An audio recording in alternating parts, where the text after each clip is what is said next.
The 11-year occupation of Cambodia by Vietnamese troops came to an end a few days after the Portuguese Grand Prix. Democratic Kampuchea, as it was known under the repressive Khmer Rouge regime, had been an ally of communist North Vietnam during the later stages of the war against the US and South Vietnam.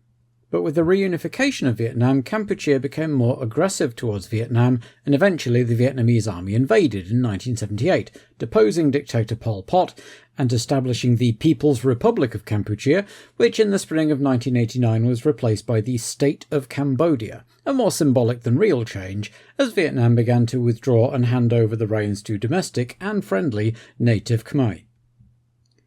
The thousands of East German refugees who had been gathering in Prague, many of them camping out in the grounds of the West German embassy, were allowed to leave by the Czechoslovakian government.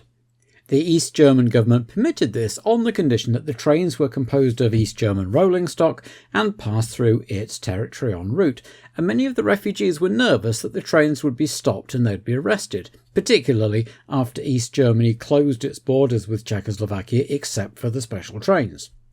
West German Foreign Minister Hans-Dietrich Genscher flew to Prague to reassure them in person. Unfortunately for the East German government, huge demonstrations sprang up along the route of the so-called freedom trains, particularly in Dresden and Freiburg, before the trains arrived in the small Bavarian town of Hof in the Federal Republic. Denmark became the first country in the world to legally recognise same-sex civil partnerships, with the coming into force of a law passed back in June. These so-called registered partnerships were functionally identical to marriages in the eyes of the law, with the exception that any law that made explicit reference to the sexes of the couple wouldn't apply, and the partnership wouldn't be legally recognised in other countries unless they agreed to it. In order to qualify, one of the partners had to have Danish citizenship, or both had to have lived there for 2 years, and soon Finnish, Icelandic and Norwegian citizens were allowed to count as Danes for the purposes of the law, and the Justice Ministry had the right to extend it to any other country that had a similar law. And the world marked the passing at the ripe old age of 101 of Irving Berlin, one of the most famous songwriters in American history. Born Israel Balin in a Jewish shtetl in Imperial Russia, he arrived in the States at the age of 5 and by 30 was already famous. He wrote an estimated 1,500 songs during his 60-year career, as well as 20 original Broadway scores and 15 Hollywood movies. He was nominated for 8 Oscars and won 1, in 1943 for the song White Christmas. Many of his hits, Puttin' on the Ritz, No Business Like Show Business, Anything You Can Do I Can Do Better, Easter Parade, became worldwide classics, recorded by everyone from Perry Como and Ethel Merman to Lady Gaga and Christina Aguilera. I like Derek Walker a hell of a lot. He's got a real good character to him. My friend is Nannini. I have one friend in Formula One. It's Nelson Piquet. I'm good friends with Jonathan Palmer. All the Brits tend to stick together, but everything is just a little bit arm's length. Stefan Johansson was my teammate, Nigel Mansell or Nelson Piquet. I have a lot of friends. I'm a new teammate for next year, Alan Prost. I have a good relationship with Gerhard, with Gujomin, with Butzen. And I think I will be friend when either me or the other people stop, but now you compete against each other, so you can only get that close but not too close. So I'm easy with everybody but not close to anybody. Needless to say, the week between races had seen a veritable storm of comment about the Mansell Senna incident, and Nigel and his team had been jointly fined $50,000 and Mansell banned for one race. Ferrari decided to run just one car, to the chagrin one imagines of test driver Roberto Moreno, while Nigel held a press conference on Friday to reiterate his denial that he'd seen any black flags or heard any radio messages, and that if Fiesa really thought he was the kind of driver who would ignore a black flag, then he might as well retire on the spot. All I was aware of was that I was racing and pushing very hard. There was a present world champion who was in a far better position than me to see the black flag. I ask again, did he see it? Why did he race me? Why did I race him? Because I did not see the flag and he did not see the flag.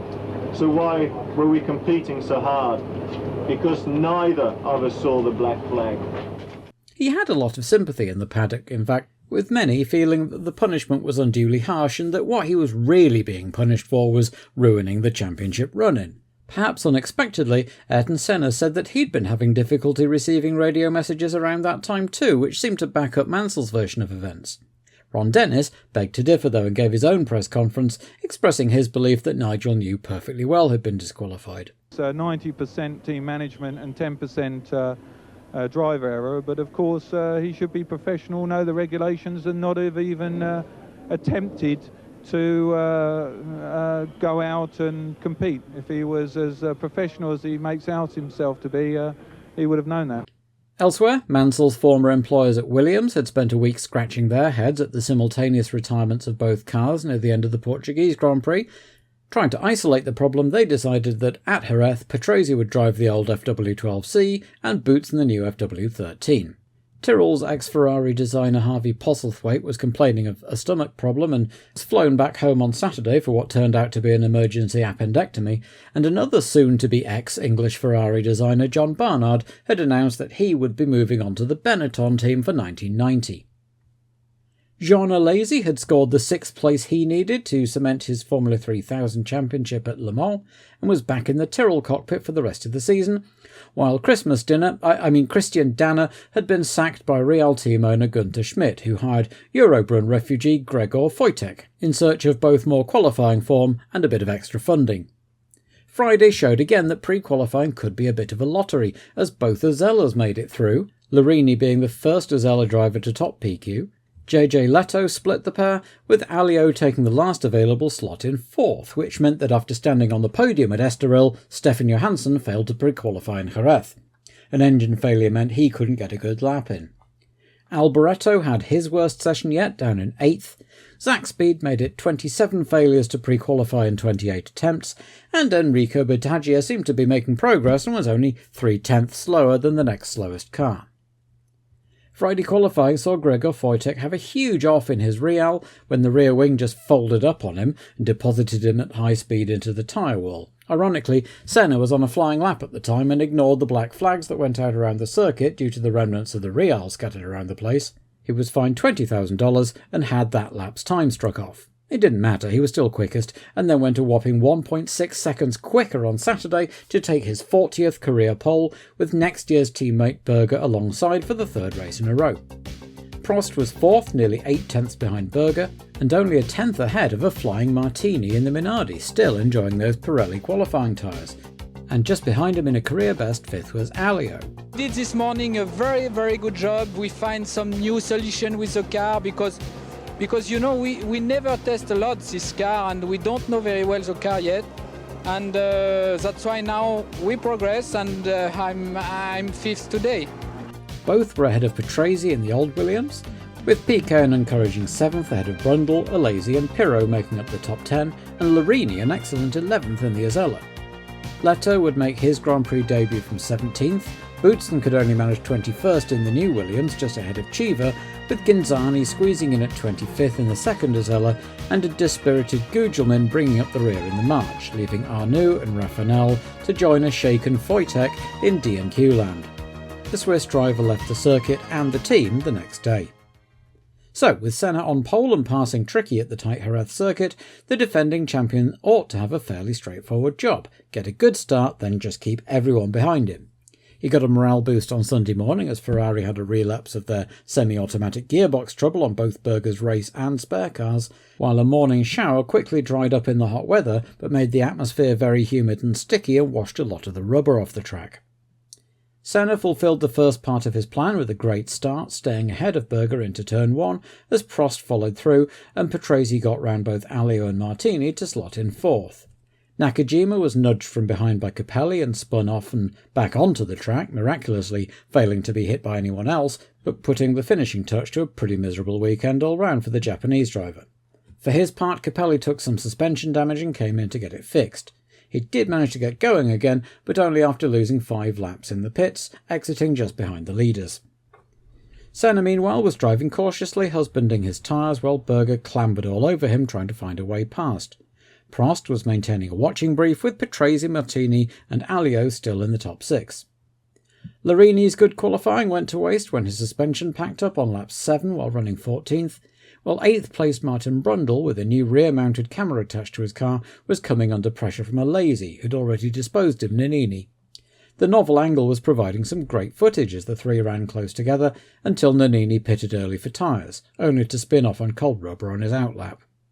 And all the while, Senna was still calmly leading with Berger close behind and Prost hanging back a little. Pirot was going very well, having made his way up to 7th, and off-camera was attacking Alio to get up into the points. Ghinzani went out on lap 18 when his gearbox packed up, so no further joy for Rosella this weekend. Pirot got past both Alio and Martini off-camera to go up to 5th, and just behind them a lazy shouldered Brundle onto the grass to take 8th off him. Brundle's Pirellis were starting to go off, in fact, and both he and Martini came in for new boots shortly afterwards, while an impressive Leto toured off with a busted gearbox.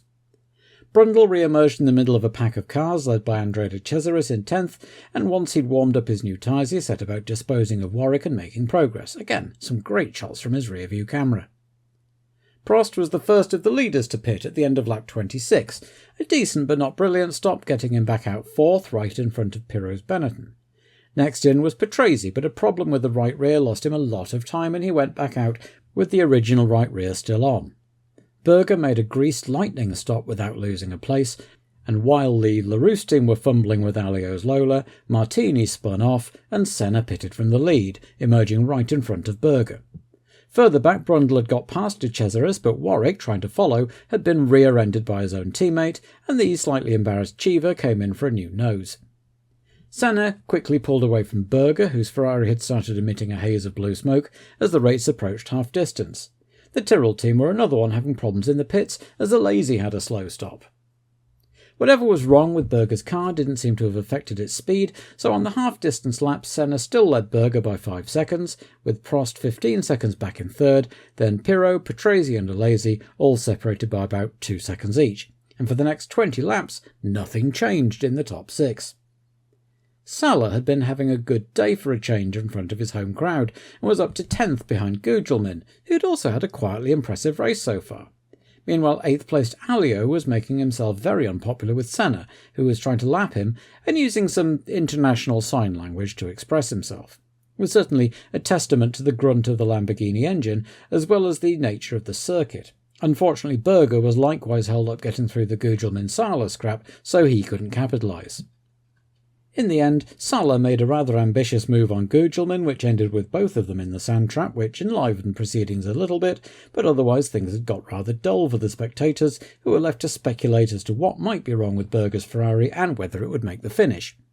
Prost was still running 3rd, which would gain him 1 point overall, thanks to having to discard that 4th place finish from Hungary, but if Berger dropped out and Prost came 2nd, that would be 3 points, which would make Senna's job that much harder for the last 2 races.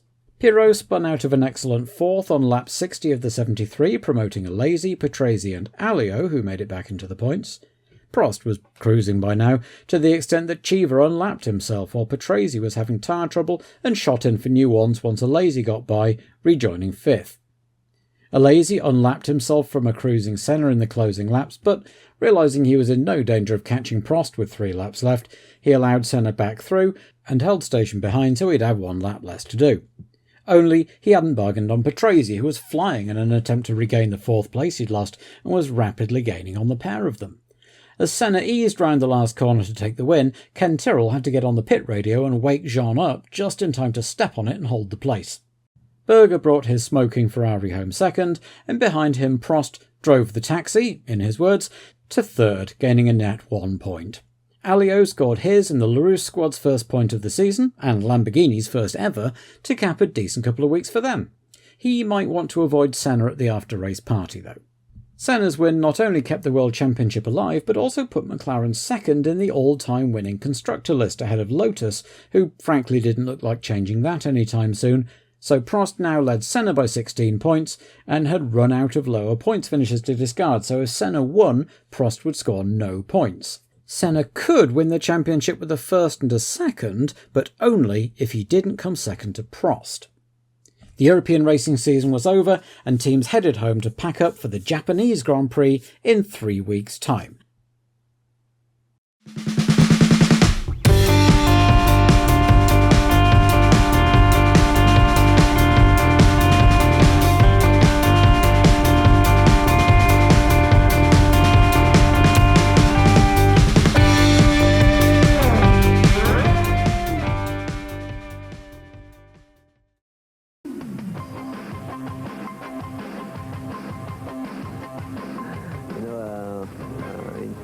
one, we are very proud and very macho, and if one woman comes, I tell you, it's going to be a big problem. But I hope one day that will arrive. I don't know, because it never happened, so we need the experience to be able to say something. For me, women should concentrate in other things where they succeed better. I think it'd be quite good. The only thing that would be destroying for us, shall we say, male chauvinistic drivers, as people will call us, is that if a woman was to get hurt, I think that is so bad, I mean, I'd be quite mortified.